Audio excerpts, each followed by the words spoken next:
हाँ, मेरा प्रश्न जो है मुझे पता नहीं मैं आपके सामने ठीक रूप से व्यक्त कर पाऊंगा कि नहीं। महाराज, हमने घर का त्याग किया है, बहुत सारी चीजें पीछे छोड़ के आगे आए हैं। सिर्फ 2 वक्त की रोटी बिना मेहनत के मिल जाए इसके लिए नहीं किया।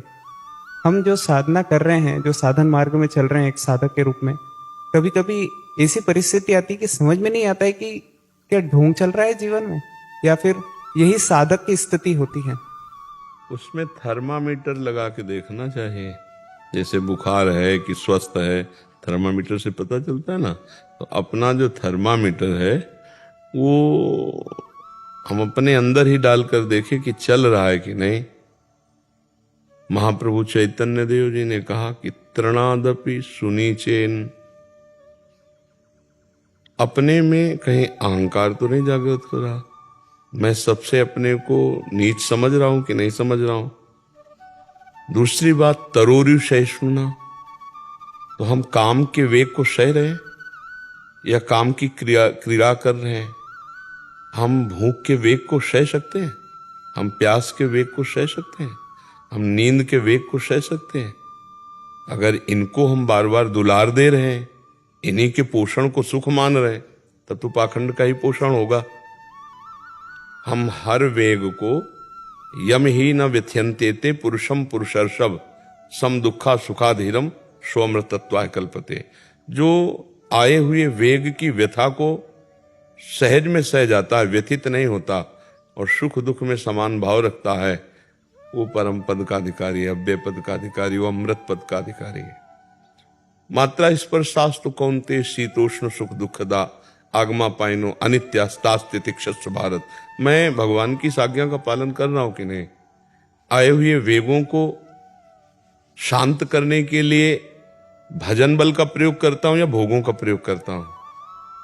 भूख लगी तो भोजन पा लिया, अच्छा, प्यास लगी तो पानी पी लिया, नींद लगी तो खूब सो लिए, और विलासिता तो उसके भी व्यवहार हो रहे, तो फिर पाखंड हो रहा है।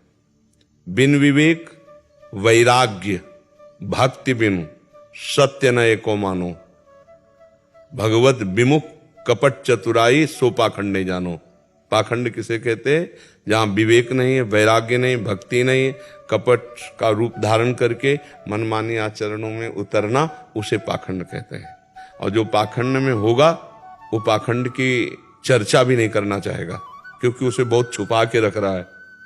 और जो पाखंड में नहीं है वही पाखंड की चर्चा करना चाहेगा, वो जानना चाहेगा कि रोग किसे कहते हैं, क्योंकि वो रोग से बचना चाहता है। तो हमारे हृदय में दैन्यता रहे, अभिमान ना आवे, और सब विकार, सब प्रहार, सब तिरस्कार सहने की क्षमता आ जावे, और दूसरों को सदैव हम मान दें, स्वयं मान रहित रहें और निरंतर हरि स्मरण करें। तो पाखंड नाम की चीज नहीं है, स्वस्थ है। दूसरों से मान लेने की इच्छा है, कपट पूर्वक चतुराई पूर्वक भोग भोगने की प्रवृत्ति है, भगवान नाम जप में अरुचि है, अहम बढ़ा हुआ है, तो फिर पाखंड और दंभ का बोलबाला चल रहा है, भक्ति नहीं है। पाखंड उसे कहते हैं पाप का खंड, जिसके द्वारा पापाचरण होता है, और पाप उसे कहते हैं जो संत गुरु और भगवत विमुख आचरण है, उन्हें पाप कहते। ये सब भगवत विमुख कर देने वाली बातें हैं। भगवत सन्मुख के लिए आप आचार्य और गुरुजनों की जो रहनी थी और जो उनका चिंतन था, उसको आप देखिए। सर्वसमर्थ श्री पूज्य रघुनाथ दास गोस्वामी आदर्श महापुरुष हैं। कैसे भजन किया, जगन्नाथपुरी से लेकर राधा कुंड तक। हम महापुरुषों के जीवन चरित्रों में जब अपनी चित्तवृत्ति लगाएंगे, तो जो अगर कहीं आशंका भी होगी पाखंड दंभ की, वो भी नष्ट हो जाएगी। ये तो खुली बात समझ लो कि भगवान के चिंतन के लिए बहुत अच्छे उपासक हो जो आप इस बात को पूछ रहे हैं। भगवान के चिंतन के लिए हमने सब कुछ छोड़ा है। अब हमारा कोई कर्तव्य नहीं, एक ही कर्तव्य है, निरंतर भगवान में स्थित रहना। वो ठाकुर सेवा करके, ग्रंथों का स्वाध्याय करके, संत सेवा करके, नाम कीर्तन करके, वो ये सब हो सकते हैं अभ्यास, लेकिन हमारा लक्ष्य क्या है? निरंतर कृष्णाकार वृत्ति, मुरारी पादार्पित चित्त वृत्ति। अब हम लोग फिर व्यवहार में भूल जाते हैं। ठाकुर जी को भोग लगा, अच्छा अच्छा पदार्थ पाया, भगवत विस्मरण, और फिर जब वेग आएंगे तो भजन है, नहीं तो सह नहीं पाएंगे। फिर वेगों की पूर्ति करनी, और वेगों की पूर्ति हुई तो बस हो गया पाखंड। निवृत्ति का बोर्ड लगाए हैं और प्रवृत्ति के हर आचरण है तो पाखंड नहीं हो गया जी। निवृत्ति मतलब निवृत्ति। आप आचार्यों के, गुरुजनों के पावन चरित्रों को पढ़ करके देखिए, निवृत्ति मतलब निवृत्ति। तो हमारी निवृत्ति परक वेशभूषा है, तो आंतरिक भी निवृत्ति परक ही वृत्ति रहनी चाहिए। हाँ, रोज सुस्वादिष्ट भगवत अर्पित भोजन भी नहीं पाना है, इसीलिए मधुकरी वृत्ति लिखी गई है। कभी वो मिल गया स्वादिष्ट, तो कभी रूखा सूखा, और कभी कभी नहीं भी मिला तो 24 घंटे कुछ नहीं पाया। तो हमारा अभ्यास तो पुष्ट हो रहा है कि हम दुख में भी भजन कर सकते हैं। जैसे भूख से व्याकुल हैं, 2 दिन हो गए, 3 दिन हो गए, और हमारा बराबर भजन चल रहा, तो हमारा अभ्यास बहुत पुष्ट हो रहा है। कभी छक के भोजन, कभी भूखे रह करके, कभी थोड़ा पा करके, कभी बहुत सुविधाजनक स्थान पे बैठ के, कभी एकांत निर्जन असुविधाजनक स्थान पे। तो उससे क्या हुआ, भजन हमारा अभ्यास हर जगह पुष्ट हो गया। तो भजन, और भजन ही सार है, हर समय चित्त वृत्ति में श्री कृष्ण बसे रहे, यही निवृत्ति है। अगर इस श्री कृष्ण को भूले तो फिर वो हमारी प्रवृत्ति ले डूबेगी कहीं ना कहीं। श्री कृष्ण भजन छूटा तो प्रवृत्ति ले डालेगी, पक्का ले डालेगी, कहीं फंसा देगी। और फंसने में तो अच्छा लगता है, लेकिन फंसने के बाद जो फांसी लगती है वो अंदर से जलेगा, क्योंकि आप निवृत्ति परक हो।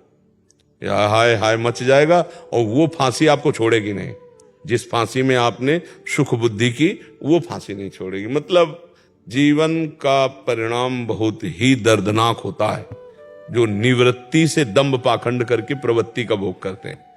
इसलिए बिल्कुल वो कोशिश करे भगवान के आश्रय से कि जैसी चदरिया दी वैसी की वैसी रख दी, गंदी नहीं की। नहीं, चदरिया झीनी रे झीनी, जैसी की तैसी दर। ये जीवन अब प्रभु का धरोहर है, अब आप इसे भोग नहीं सकते। प्रभु का धरोहर, बस इसको जिलाइए, इसको रखे रहिए जब तक रख रहे हैं। ऐसे रखना है इसको, जिलाना है इसको, ना इसे तगड़ा करना है खा के, ना इसको सुखाना है, जिलाना है। जितना जैसा दिया वैसे वापस, चदरिया जैसी की तैसी धर दीनी। तो मिताहार, भोग नहीं, पवित्र जीवन, शांत जीवन और अकिंचन जीवन। और जब तक भगवत प्राप्ति न हो जाए तो प्रचार प्रसार के भी चक्कर में न पड़े। अगर सच्चाई की बात समझनी है तो अगर भगवत प्राप्ति नहीं हुई, भगवत प्राप्ति जी धर्म दृष्टि डालें, कृष्ण ही कृष्ण वासुदेव स्वर्णित, अंदर कृष्णाकार होती, कोई इच्छा नहीं, वो तो अपने को पता चलता है ना। तब फिर अपने आप प्रचार होने लगेगा आपके चरणों में। जैसे कमल खिलता है तो भंवरे गुंजार करने लगते हैं, ऐसे भक्तजन अपने आप घेर लेंगे। पर जब तक भगवत प्राप्ति नहीं होती तब तक प्रचार प्रसार के चक्कर में नहीं तो हम जहाँ प्रचार करने जाते हैं वहाँ प्रसार है माया का, और हमारी स्थिति मायातीत है नहीं, माया विजय ही नहीं, वो घसीट लेंगे। जैसे हम किसी डूबे हुए को निकालने जाएं और अच्छे तैराक नहीं है तो वो डूबने वाला पहला काम करता है निकालने वाले को डुबाना, क्योंकि वो सांस लेना चाहता है ना। ऐसे ही माया आसक्त जीव, जब आप उनको भगवत चरणारविंद की तरफ ले जाने के लिए प्रेरित करेंगे तो वो आसक्त चित्त आप पर आसक्ति का जादू डालेंगे। आप अनासक्त हो, खिलाड़ी हो तो बच जाओगे, नहीं तो फिर उसी आसक्ति के दलदल में, और एक बार भोग रूपी दलदल में साधक गया तो दोबारा फिर निकल नहीं पाता। बहुत है, भगवान ही कृपा करे तो निकल पाए, नहीं उसकी तृष्णा, भोगे हुए विषय को बार बार भोगने की तृष्णा उसे गिरा देती है। अब फिर नवम भोग, बहुत दुर्दशा हो जाती है।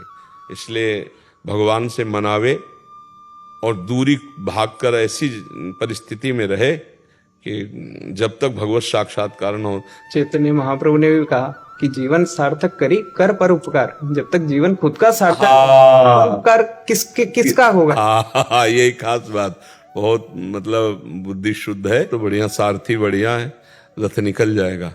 और नहीं तो प्राय बुद्धि फंस जाती है इन्हीं बातों में, क्योंकि अच्छे अच्छे भोग ठाकुर जी को लगते हैं तो रसेंद्री तृप्त, भगत जन आते रहते हैं तो व्यवहार फिर धीरे धीरे जनेन्द्रिय में, फिर वो धीरे धीरे फिर मन शांत हो जाता है। मन शांत का मतलब आध्यात्मिक की तरफ नहीं उसको जलन होती, लगता ठीक है यार चल रहा है, वो बैलेंस बन जाता है भोगों का।